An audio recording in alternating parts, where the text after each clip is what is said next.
آج کی بابرکت شب نور، شب برات کے نام سے معروف اور مشہور ہے۔ اس بابرکت شب کے دامن میں اتنی برکتیں اور اتنی رحمتیں ہیں کہ اللہ جل شانہ گناہ گاروں کو جہنم کی آگ سے آزاد فرما دیتا ہے۔ ام المومنین سیدہ طیبہ طاہرہ سیدہ عائشہ صدیقہ رضی اللہ تعالی عنہا فرماتی ہیں، ایک دن میں دیکھا کہ حضور میرے حجرہ میں نہیں ہیں، تو میں حضور کو تلاش کرنے نکلی۔ جنت البقیع میں آسمان کی طرف سر اٹھائے حضور اللہ سے التجائیں کر رہے تھے۔ مجھے دیکھا تو ارشاد فرمایا، عائشہ کیا تم نے یہ سمجھا کہ اللہ کا رسول تم سے زیادتی کرے گا؟ فرماتی ہیں میں نے عرض کی، یا رسول اللہ صلی اللہ علیہ وسلم، میں یہ سمجھا شاید آپ کسی زوجائے محترمہ کے حجرہ میں تشریف لے گئے ہیں۔ فرمایا آج لیلۃ النصف من شعبان کی 15ویں رات ہے، درمیانی شب ہے۔ اس رات کو اللہ تعالی جل شانہ آسمان دنیا پہ نزول اجلال فرماتا ہے اور قبیلہ بنو کلب کی بکریوں کے بالوں سے زیادہ لوگوں کو جہنم کی آگ سے آزاد کر دیتا ہے۔ قبیلہ بنو کلب عرب کا بہت بڑا قبیلہ تھا جو بھیڑ بکریاں پالتے تھے اور لاکھوں کی تعداد میں ان کی بکریوں اور بھیڑوں کے ریوڑ تھے۔ تو اس قبیلے کی بکریوں کے بالوں سے بھی زیادہ گناہ گاروں کو جہنم کی آگ سے آزاد کر دیا جاتا ہے۔ تو یہ وہ بابرکت شب رحمت ہے، شب نور ہے، جس کے دامن میں اتنی برکتیں ہیں کہ کوئی محروم نہیں رہتا۔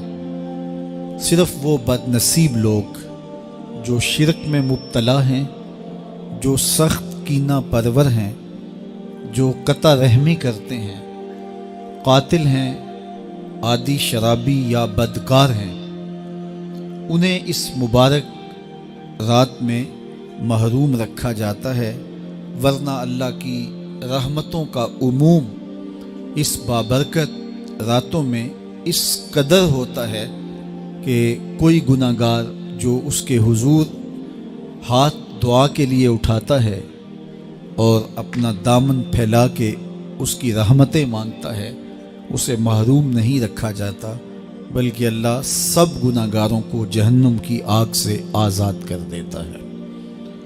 ایک روایت میں آتا ہے کہ اللہ لیلۃ النصف من شعبان کی 15ویں رات کو آسمان دنیا پہ اپنی رحمتوں سے جلوہ گر ہوتا ہے اور فرماتا ہے کوئی رزق مانگنے والا، میں اس کی جھولیاں بھر دوں، ہے کوئی مغفرت طلب کرنے والا، میں اس کے گناہ معاف کر دوں، ہے کوئی مجھ سے عافیت مانگنے والا، میں اس کو عافیتوں سے نواز دوں، ہے کوئی فلاں چیز مانگنے والا، ہے کوئی فلاں چیز مانگنے والا، اس کی رحمتیں آواز دیتی ہیں اور یہ آواز غروب آفتاب سے لے کر کے طلوع فجر تک مسلسل بندوں کو دی جاتی ہے، اور بندے اس کے حضور اگر دستے طلب دراز کریں، اپنی جھولی پھیلائیں، تو اللہ تعالیٰ ان کو ان کے مانگنے سے بھی زیادہ عطا فرماتا ہے۔ اس امت کو اللہ تعالیٰ نے اس طرح کی راتیں دے کر کے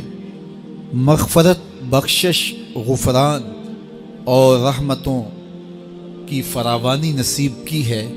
میرے حضور نے ارشاد فرمایا، ایک شخص صبح سے لے کے ظہر تک مزدوری کرتا ہے، اس کو ایک قیراط ملتا ہے۔ ایک ظہر سے لے کر عصر تک مزدوری کرتا ہے، اس کا وقت تھوڑا ہے لیکن اس کو بھی ایک قیراط ملتا ہے۔ اور تیسرا شخص عصر سے لے کر مغرب تک مزدوری کرتا ہے، اس کو 2 قیراط ملتے ہیں، جبکہ اس کا وقت دونوں سے کم ہے۔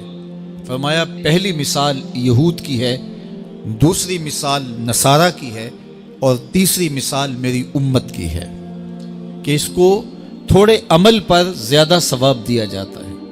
تو یہود اور نصارہ نے اس پہ برا منایا تو حضور علیہ السلام نے فرمایا کہ اللہ نے ان کے اجر میں تو کمی نہیں کی، لیکن مسلمانوں کو زیادہ اجر دے دیا، تو یہ اس کی کرم نوازی ہے۔ تو یہ تھوڑے وقت کی عبادتیں اور چند راتوں کی بیداری اور مخصوص اوقات میں اللہ کے حضور عبادت و ریاضت ایک گناہگار کو کہاں سے کہاں تک پہنچا دیتی ہے، اس کے گناہوں کی معافی کا ذریعہ بھی بنتی ہے اور درجات کی بلندی کا سبب بھی۔ دیکھیے لیلۃ القدر ایک رات 1000 مہینے کی عبادتوں سے بہتر قرار پاتی ہے۔ اسی طرح دیگر مواقع ہیں کہ اللہ تعالیٰ اس امت کے لیے رکھے ہیں، رحمت رب بہانہ می طلب، اور یوں بھی پڑھا گیا رحمت رب بہانہ می طلب۔ اس کی رحمتیں قیمت نہیں مانگتی اور اس کی رحمتیں بہانہ تلاش کرتی ہیں، تو وہ اپنے بندوں کو بخشنے پہ آمادہ ہے اگر وہ اپنا دامن طلب پھیلائیں۔ قرآن مجید میں ایک مقام دیکھیے کتنا دل آویز ہے، فرمایا ما یفعل اللہ بعذابکم، اللہ تمہیں عذاب دے کے کیا کرے گا؟ اس کی یہ چاہت نہیں ہے کہ تمہیں عذاب میں مبتلا کرے، اس کی چاہت یہ ہے کہ تم اس کی چوکھٹ پہ آؤ، جھولی پھیلاؤ، اس سے خیرات و رحمت مانگو، اور وہ تمہارے ماضی کے سارے گناہ معاف کر کے، ساری غلطیاں معاف کر کے تمہیں اپنی رحمتوں سے مالا مال فرما دے۔ تو وہ بندوں کو بخشنے پہ، بندوں کی مغفرت کرنے پہ آمادہ ہے اور اس کی رحمتیں بہانے تلاش کرتی ہیں۔ اللہ اکبر۔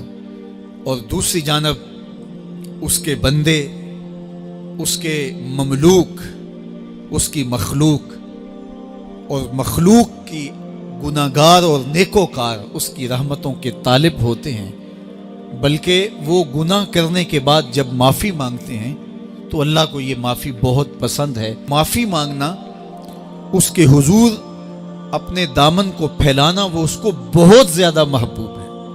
انسان کی فطرت کے اندر گناہ رکھا گیا ہے۔ آگ، ہوا، مٹی، پانی، یہ ان 4 چیزوں کا مرکب ہے۔ اس کے جو عناصر ہیں اس میں کبھی اعتدال قائم نہیں رہتا اور اس سے گناہ سرزد ہو جاتے ہیں۔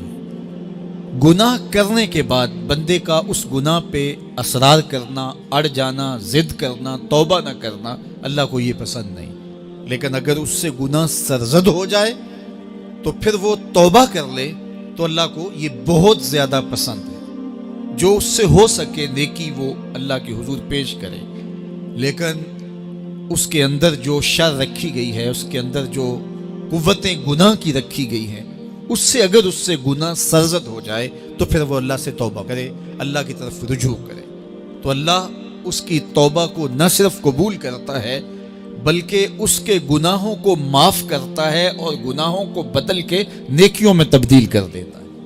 جب گناہ نیکیوں میں تبدیل ہو گئے تو جتنا بڑا گناہ گار تھا اتنا بڑا نیکوکار ہو گیا۔ حضرت سیدنا عمر رضی اللہ تعالیٰ عنہ بازار میں جا رہے تھے تو ایک شرابی نے ہاتھ میں بوتل پکڑی تھی شراب کی، تو حضرت عمر ہاتھ میں درہ رکھتے تھے اور آپ کا جاہ و جلال دیدنیت ہوتا، تو جو ہی حضرت عمر رضی اللہ تعالیٰ عنہ کو اس نے دیکھا تو ڈر گیا اور دل ہی دل میں کہا اے اللہ آج عمر کے قہر سے بچا لے، میں تیری بارگاہ میں سچی توبہ کرتا ہوں، اور جلدی سے شراب کو بغل میں چھپا لیا۔ اتنے میں حضرت عمر سر پہ پہنچ گئے اور گرج کر کڑک کے کہا کہ یہ تیری بغل میں کیا ہے؟ چونکہ اس کو بوتل چھپاتے دیکھا تھا تو وہ ڈر گیا اور ڈرتے ڈرتے کہنے لگا حضرت یہ سرکہ ہے۔ اب تھی تو شراب، لیکن ڈرتے ہوئے بولا حضرت سرکہ ہے۔ تو حضرت عمر نے کہا نکال۔ جب نکالا تو شراب نہیں تھی، واقعی سرکہ بن چکا تھا۔ تو جب اللہ کے حضور کوئی توبہ کرتا ہے اللہ اس کے گناہوں کو بدل کے نیکیوں میں تبدیل کر دیتا ہے۔ حدیث پاک میں آتا ہے کہ قیامت کے دن اللہ ایک شخص کو کہے گا کہ اپنا نامہ اعمال پڑھ، تو وہ نامہ اعمال پڑھنے لگ جائے گا۔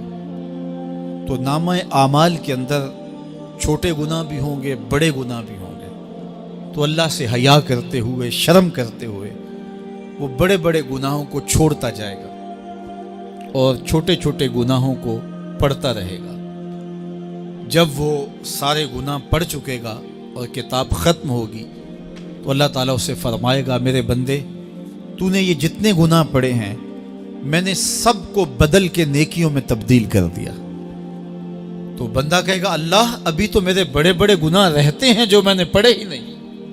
فَضَحِكَ النَّبِيُّ حَتَّى بَدَتْ أَنْيَابُهُ، حضور جب یہ بیان فرما رہے تھے تو حضور اتنا مسکرائے کہ صحابہ نے حضور کی داڑھیں دیکھ لی۔